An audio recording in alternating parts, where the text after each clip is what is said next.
TVS group 1911 में सिर्फ एक बस के साथ एक ट्रैवल कंपनी के रूप में इसकी शुरुआत हुई, लेकिन आज ये ग्रुप इतना बड़ा हो चुका है कि इसके अंदर में लगभग 50 कंपनी खड़ी हो चुकी है, जिसमें सबसे प्रमुख कंपनी है TVS Motors. TVS Motors Bharat की 3rd लार्जेस्ट मोटरसाइकिल कंपनी और 2nd लार्जेस्ट 2-व्हीलर एक्सपोर्टर है। सिर्फ एक इंसान ने जिस कंपनी की शुरुआत की थी, आज वो कंपनी लगभग 60,000 लोगों को नौकरी दे रही है। पूरे टीवीएस ग्रुप का रेवेन्यू $8 बिलियन से भी ज्यादा है। टीवीएस ग्रुप आज दुनिया में जिस मुकाम पर है, उसे देखकर आपके मन में भी ये सवाल जरूर आ रहा होगा कि आखिर सिर्फ एक बस के साथ ट्रैवल कंपनी के रूप में शुरुआत करने वाली टीवीएस ग्रुप आज इतनी बड़ी कंपनी कैसे बन गई। तो चलिए शुरू करते हैं आज की वीडियो और जानते हैं टीवीएस ग्रुप की कामयाबी का राज।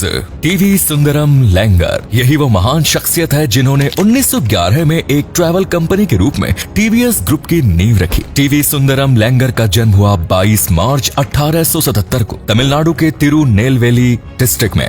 पिता की चाहत थी कि बेटा पढ़ लिख कर वकील बने। जिस दौर में उनका जन्म हुआ, उस दौर में बच्चों के लिए प्राइमरी स्कूल तक की पढ़ाई मुश्किल थी, लेकिन सुंदरम लैंगर खुशकिस्मत थे कि उन्हें पढ़ने का मौका मिला। पिता ने कह दिया कि उन्हें पढ़ लिख कर वकील बनना है, तो सुंदरम लैंगर ने भी पिता की चाहत पूरी की और वकील बन गए। पढ़ाई पूरी करने के बाद उन्होंने कुछ दिनों तक वकालत भी की, लेकिन इस काम में उनका ज्यादा मन नहीं लगा। तब वकालत छोड़कर रेलवे में नौकरी करने लगे, लेकिन रेलवे के काम में भी उन्हें मजा नहीं आया। उन्होंने रेलवे की नौकरी भी छोड़ी और बैंक में काम करने लगे, लेकिन बैंक के काम में भी वो खुद को ज्यादा दिन तक नहीं रख सके। दरअसल उन्हें किसी भी जॉब में मजा नहीं आ रहा था। अंत में उन्होंने बैंक की नौकरी भी छोड़ दी और खुद का बिजनेस करने का फैसला किया। 1911 में उन्होंने तमिलनाडु के मदुरई में साउदर्न रोडवेज नाम से ट्रैवल कंपनी की शुरुआत की। शुरुआत में उनके इस ट्रैवल कंपनी में सिर्फ एक बस थी। शुरुआत होते ही उनकी ये बस लोगों की पहली पसंद बन गई और इसकी वजह थी समय की पाबंदी। कहते हैं कि उस समय में साउदर्न रोडवेज की बस इतनी टाइमली थी कि लोग अपनी घड़ी का समय भी इस बस के साथ मिलाते थे।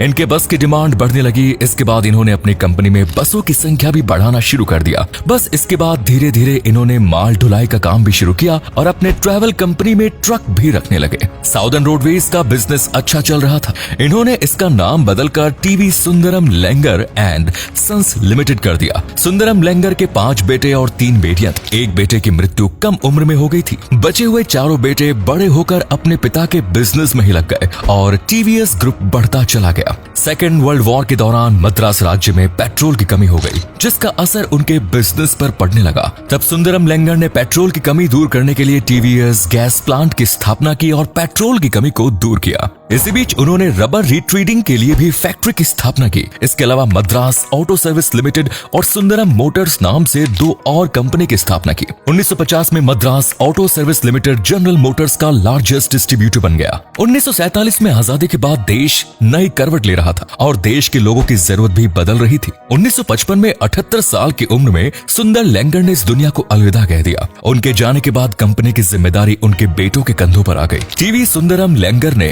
एक बस वाली ट्रांसपोर्ट कंपनी को जितना आगे बढ़ाया, अब यह उनके बेटों की जिम्मेदारी थी कि वो इसे और आगे कहां तक लेकर जाते हैं। उनके बेटों ने अपनी जिम्मेदारी और देश की इस नई जरूरत को समझा और इस जरूरत को पूरा करने के लिए 1962 में उन्होंने यूनाइटेड किंगडम की कंपनी क्लेटन के साथ मिलकर सुंदरम क्लेटन नाम की एक नई कंपनी बनाई, जो कि शुरुआत में ऑटोमोटिव पार्ट्स बनाने का काम करती थी। पार्ट्स मैन्युफैक्चरिंग का इनका काम भी सही चल रहा था, लेकिन भारत में जो न्यू अपॉर्चुनिटी क्रिएट हो रही थी, सुंदरम क्लेटन इसका फायदा नहीं उठा पा रहा था। अपना बिजनेस आगे बढ़ाने के लिए सुंदरम क्लेटन ने 2-व्हीलर मैन्युफैक्चरिंग बिजनेस में आने का फैसला किया। 1976 में तमिलनाडु के होसूर में मैन्युफैक्चरिंग प्लांट स्थापित किया गया। उस समय इंडिया में काइनेटिक कंपनी की लूना धूम मचा रही थी, लेकिन इसके साथ प्रॉब्लम ये थी कि ये 1 सीटर थी। टीवीएस ने लूना की इस कमजोर कड़ी को पकड़ा और 1980 में भारत की पहली 2 सीटर मॉप्ड टीवीएस 50 को लॉन्च किया। इस 2 सीटर मॉप ने मार्केट में आते ही धूम मचा दी। टीवीएस 50 की कामयाबी के बाद टीवीएस ग्रुप का सारा ध्यान 2-व्हीलर पर आ गया। टीवीएस 50 काइनेटिक लूना के मुकाबले तो बेहतर था और लूना खरीदने वाले लोग टीवीएस 50 को प्रेफर भी कर रहे थे, लेकिन ओवरऑल मार्केट में बजाज चेतक अभी भी लोगों की पहली पसंद बना हुआ था। बजाज चेतक के कस्टमर को अपनी ओर अट्रैक्ट करने के लिए टीवीएस को कुछ रेवोल्यूशनरी करना था और इस काम को करने के लिए इन्होंने जापान की सुजुकी मोटर कॉर्पोरेशन से हाथ मिलाया। सुजुकी मोटर का साथ मिलने के बाद टीवीएस ने स्कूटर और मोप्ड को छोड़कर इंडियन मार्केट में बाइक लाने का फैसला किया। सुजुकी के साथ मिलकर टीवीएस ने 1984 में इंडिया का first 100 CC bike Suzuki AX100 launch किया। टीवीएस के द्वारा सुजुकी AX100 लॉन्च किए जाने के बाद ही भारत में और भी कई 100 सीसी बाइक्स लॉन्च हुई। सुजुकी AX100 को शुरुआती सफलता तो मिली, लेकिन यामाहा RX100 ने आकर इंडियन बाइक मार्केट में धूम मचा दी और सुजुकी AX100 का क्रेज भी खत्म कर दिया। बाइक रेंज में यामाहा RX100 का एक तरफा जलवा था, जिसे देखते हुए टीवीएस ने बाइक को छोड़कर मोप्ड पर ही ध्यान देना शुरू किया, जहां ऑलरेडी उसकी पकड़ मजबूत थी। 90s में टीवीएस ने मोप्ड के 2 मॉडल्स लॉन्च किए, TVS champ and TVS excel. ये दोनों ही मॉडल लोगों को खूब पसंद आए, जिसका नतीजा ये रहा कि टीवीएस का यह दोनों मोपेड 1996 में इंडिया में सबसे ज्यादा बिकने वाला व्हीकल रहा। बाइक मार्केट में भी अपनी पकड़ बनाने के लिए टीवीएस ने टीवीएस रेसिंग की स्थापना की, जिसका काम बाइक से रिलेटेड इंफॉर्मेशन कलेक्ट करना था। मार्केट में चल रहे बाइक्स के परफॉर्मेंस का एनालिसिस करना और लोगों की जरूरत को समझना था। अपने इस वेंचर के जरिए टीवीएस एक ऐसा बाइक बनाना चाह रहा था जो लोगों की सभी जरूरतों को पूरी करे। लोगों की जरूरतों को समझने और कुछ नया करने की कोशिश में 1994 में टीवीएस ने एक स्कूटी लॉन्च की, जो कि इंडियन बाइक मार्केट में एक नए सेगमेंट था। टीवीएस रेसिंग से मिले डेटा के आधार पर टीवीएस ने नया बाइक डेवलप करने पर काम शुरू किया और फिर 1998 में कंपनी की ओर से टीवीएस शोगुन और टीवीएस शाओलिन को लॉन्च किया। ये दोनों ही बाइक लोगों को पसंद आए। इसके बाद टीवीएस की ओर से कुछ और भी बाइक्स लॉन्च हुई जो लोगों को खूब पसंद आती रही। 1998 में ही टीवीएस ने कर्नाटक के मैसूर में अपना दूसरा मैन्युफैक्चरिंग प्लांट स्थापित किया। इंडिया का पहला 100 सीसी बाइक लॉन्च करने के बाद इंडिया का पहला 150 सीसी बाइक टीवीएस फिएरो भी कंपनी की ओर से लॉन्च कर दिया गया। टीवीएस कंपनी को अब तक 4 स्टॉक टेक्नोलॉजी सुजुकी कंपनी की ओर से मिल रहा था, लेकिन अब टीवीएस इंडिपेंडेंट होना चाह रही थी, इसीलिए कंपनी ने खुद ही इस टेक्नोलॉजी पर काम करना शुरू किया।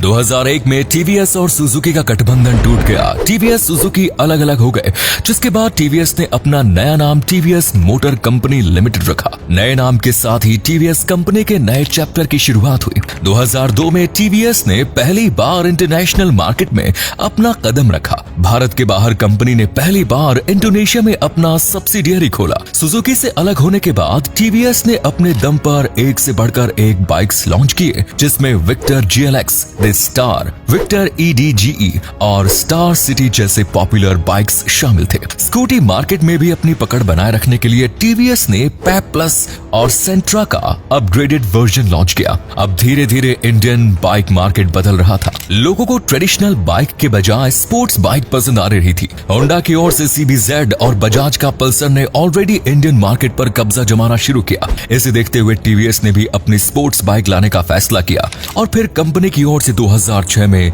टीवीएस अपाचे लॉन्च की गई। टीवीएस मोटर कंपनी लिमिटेड के लिए टीवीएस अपाचे माइलस्टोन साबित हुआ। टीवीएस अपाचे लोगों को खूब पसंद आई और इसकी बिक्री काफी ज्यादा होने लगी। देखते ही देखते टीवीएस अपाचे देश के टॉप सेलिंग बाइक्स में शामिल हो गया। आज भी टीवीएस के इस बाइक की मार्केट में धूम है। टीवीएस की ओर से अपाचे का अब तक 5 वेरिएंट्स लॉन्च किए जा चुके हैं, जिसमें से सभी वेरिएंट्स सुपर हिट रहे। फिलहाल अपाचे के अलावा TVS Raider, Radeon, Ronin, Star City Plus, TVS Jupiter और एक्सेल 100 भी टीवीएस के पॉपुलर मॉडल्स में शामिल है। टीवीएस मोटर की सालाना रेवेन्यू $3.1 बिलियन के आसपास है। हर साल ये कंपनी लगभग 30 लाख बाइक्स बेच रही है और इस कंपनी की पहुंच 60 से भी ज्यादा देशों में है। बिक्री के मामले में भारत में यह तीसरी सबसे बड़ी कंपनी और एक्सपोर्ट करने के मामले में इंडिया की दूसरी सबसे बड़ी बाइक कंपनी है। पूरे टीवीएस ग्रुप की बात करें तो आज इस ग्रुप में टीवीएस मोटर समेत 50 सब्सिडियरीज है। 2019 में टीवीएस ग्रुप का एनुअल रेवेन्यू लगभग $8.5 बिलियन के आसपास था और इस ग्रुप की अलग अलग कंपनियों में लगभग 60,000 लोग काम कर रहे हैं। एक अकेला इंसान जिसने एक बस के साथ ट्रैवल कंपनी की शुरुआत की थी,